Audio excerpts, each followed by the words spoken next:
हंसते हुए माँ बाप की गाली नहीं खाते। बच्चे हैं तो क्यों शौक से मट्टी नहीं खाते।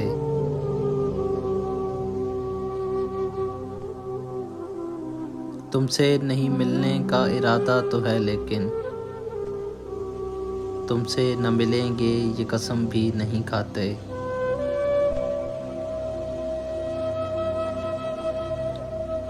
सो जाते हैं फुटपाथ पे अखबार बिछाकर। मजदूर कभी नींद की गोली नहीं खाते।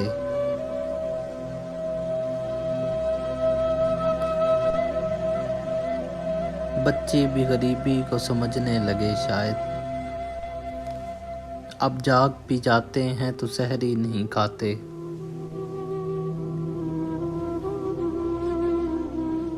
दावत तो बड़ी चीज है हम जैसे कलंदर।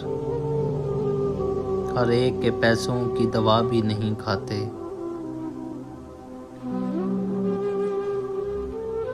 अल्लाह गरीबों का मददगार है राना।